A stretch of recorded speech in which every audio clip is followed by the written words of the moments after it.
Dive into the lore. Every issue, every Thor. Uncover truths where legends thrive. Welcome to Comic Book Deep Dive.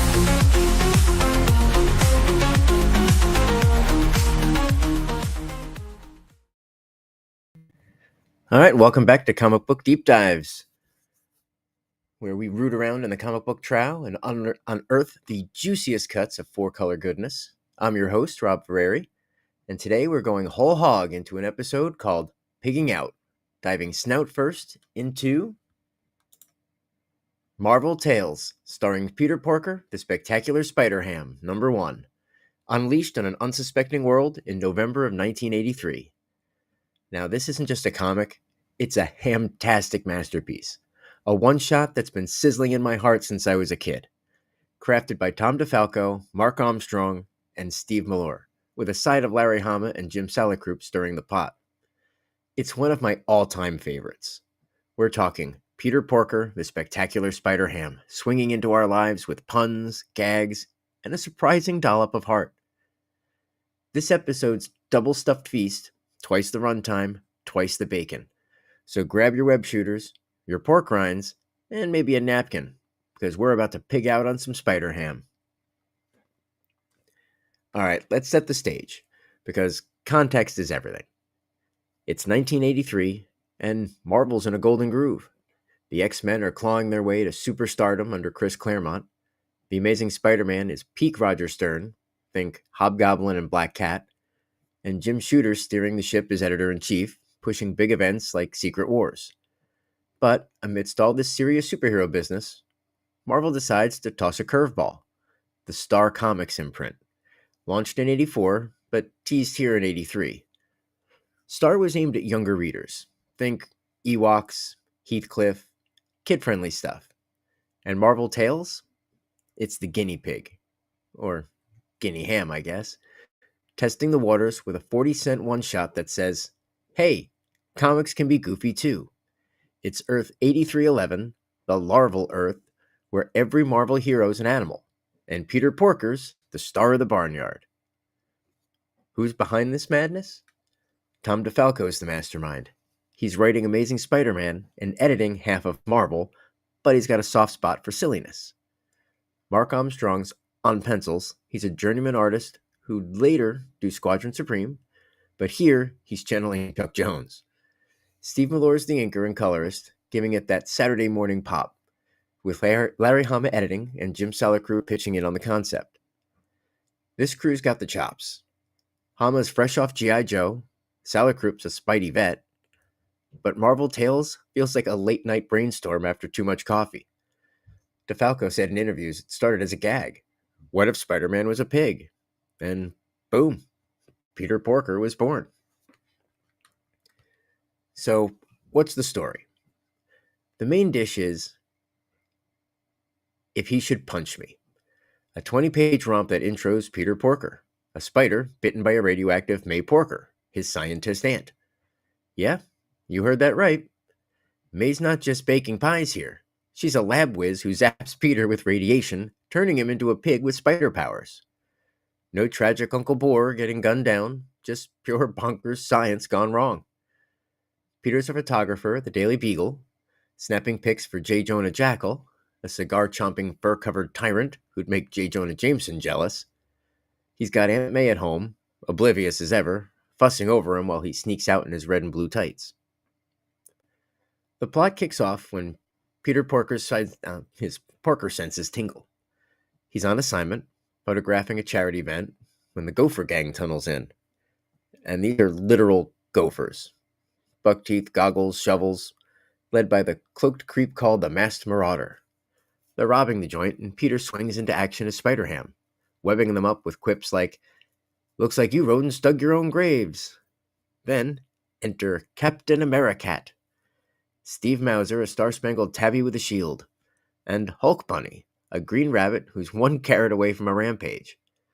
This trio brawls with the Gophers across the city, from rooftops to sewers, until they unmask the Marauder as, spoiler alert, a pawn of a bigger baddie we don't see. It's a classic team-up, but with more fur and fewer frowns. Now, I'm a Spider-Man diehard, Peter Parker's my guy. All that guilt and web slinging. But Marvel Tales? This is my happy place. I snagged this issue off a drugstore spinner rack as a kid, put down my 40 cents, and laughed so hard I nearly choked. My dad peeked over my shoulder.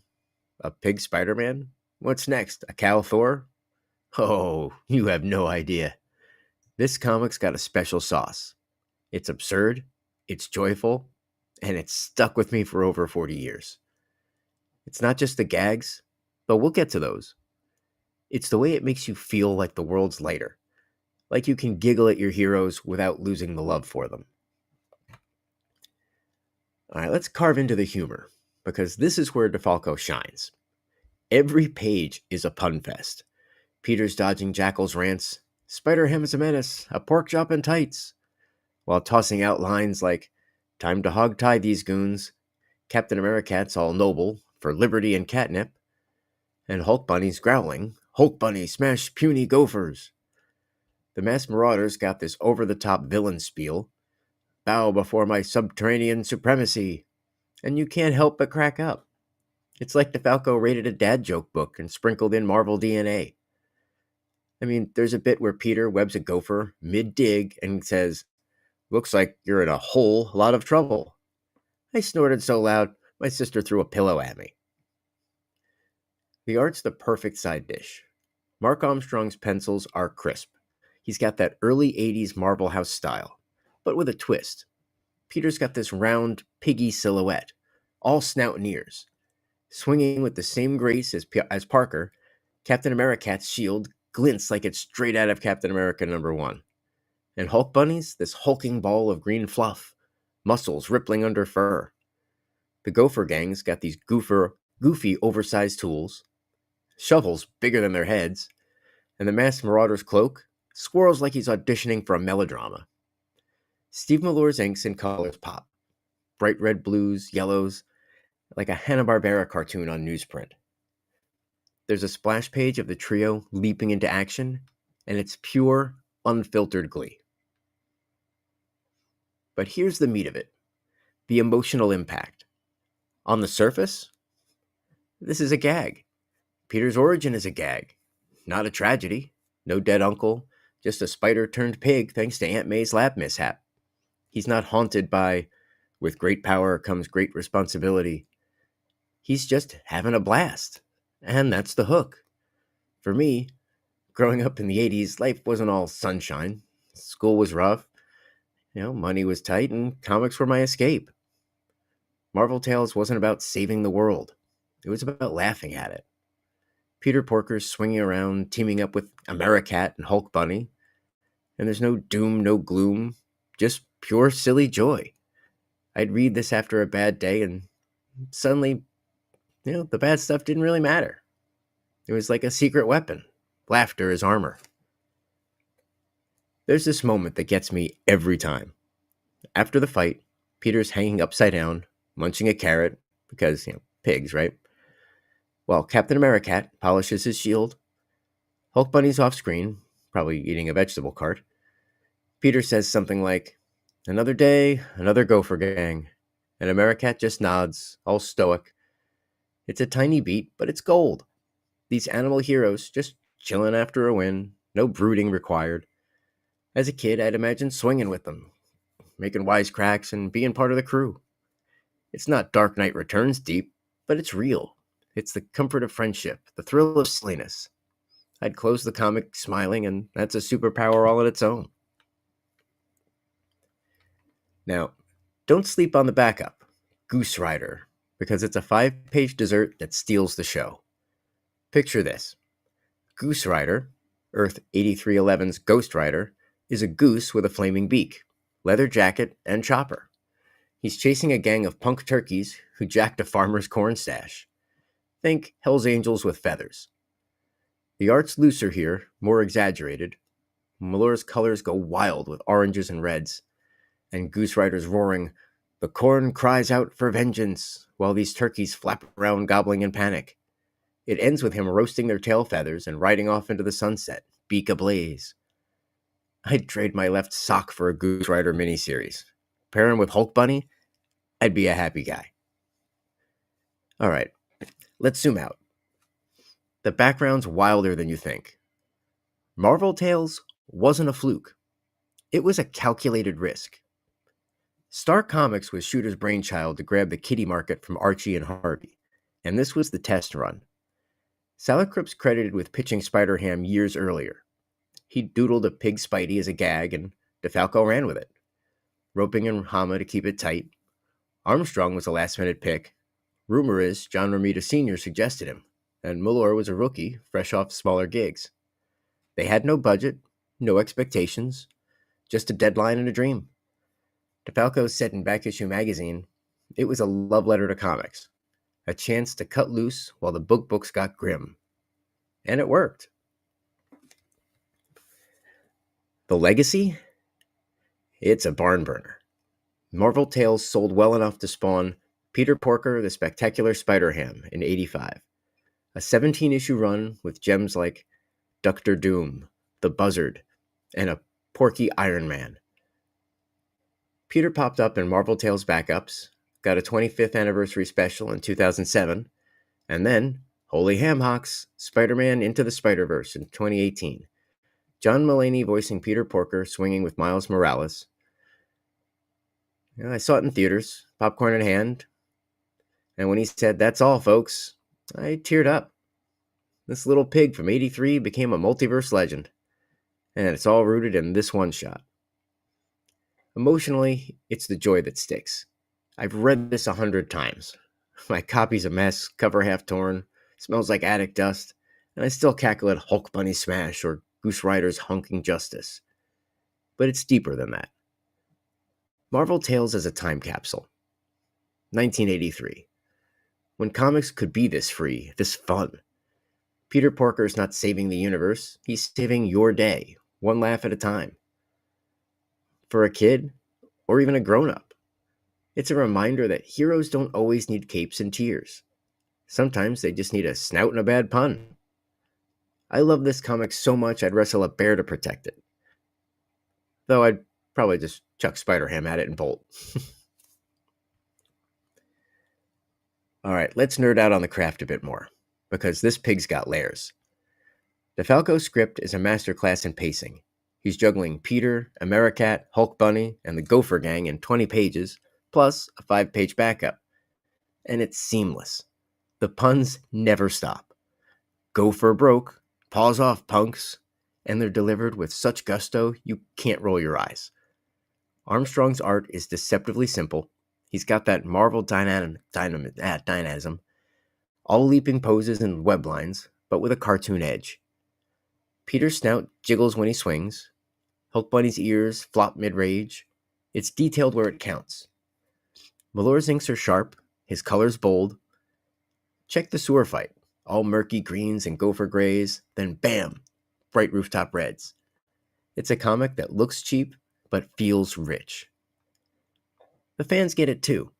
This thing's a cult classic. Near mint copies fetch $60, $70 right now. I've seen eBay wars over it. There's a whole Reddit thread debating Spider-Ham versus Goose Rider.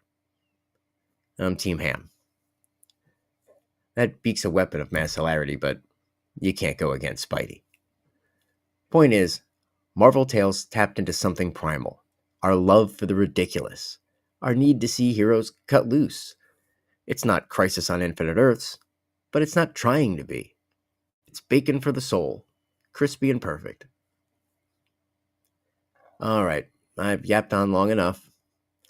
My voice is toastier than Goose Rider's feathers. Marvel Tales starring Peter Porker, the Spectacular Spider-Ham #1 is a treasure.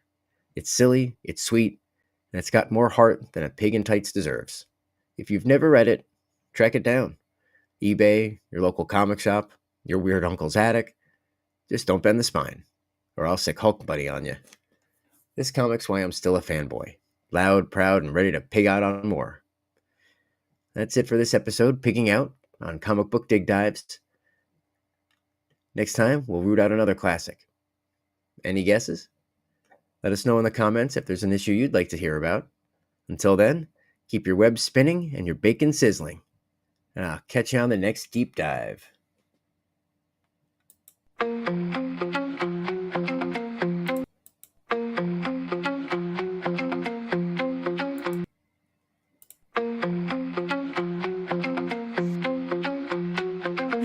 lights and pages glow. Heroes rise where stories flow. Panels burst with tales untold. Secrets hiding brave and bold. Villains plot, the stakes arise. Shadows crawl beneath the skies. Through the ink a world unfolds. Legends drawn in colors bold.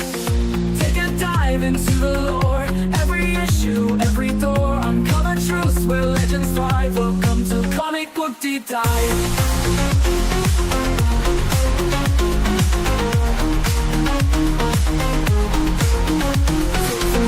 Claws and secret layers, masks that hide the weight they bear. Cosmic battles, hearts collide. Every frame a world alive. We're turning pages, chasing dreams. Between the panels, nothing's as it seems. History lives where ink has bled. Stories rising from the dead. Take a dive into the lore. Every issue, every door. Uncover truths where legends thrive. Welcome to Comic Book Deep Dive. Deep Dive. Take a dive into the lore. Every issue, every door. Uncover truths where legends thrive. Welcome to Comic Book Deep Dive. Deep Dive. From capes to claws and secret lair. Every issue, every door. Uncover truths where legends thrive. Welcome to Comic Book Deep Dive. Deep Dive. Welcome to Comic Book Deep Dive.